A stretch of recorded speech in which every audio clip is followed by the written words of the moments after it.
যখনই একটা বউ আসে সেই বউটা যদি ভালো ফ্যামিলি থেকে না আসে তখন পড়ে যেতে হয় বিপাকে।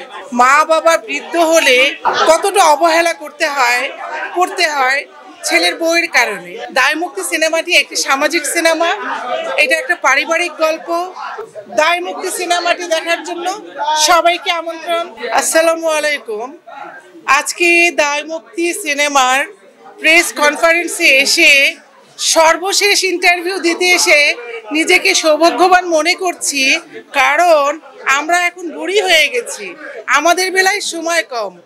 এই ইয়ং নায়িকাদের ভিড়ে আমরা বুড়িরা পড়ে গেছি লেটে। এটাই হলো লেটেস্ট নিউজ।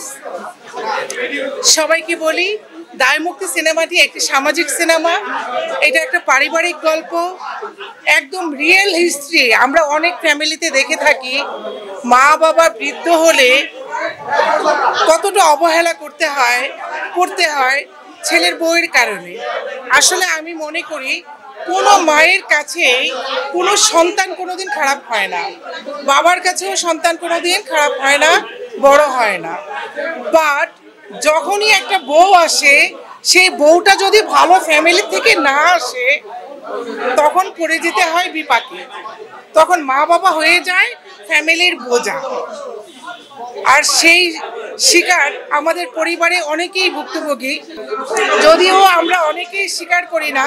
আমাদের নিজস্ব ফ্যামিলি থেকে শুরু করে অনেক আত্মীয় স্বজনও এই যন্ত্রণার ভুক্তভোগী।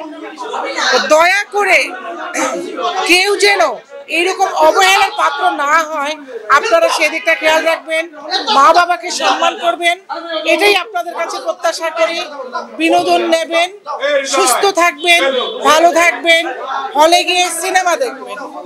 দায়মুক্তি সিনেমাটি দেখার জন্য সবাইকে আমন্ত্রণ, সবাইকে ধন্যবাদ।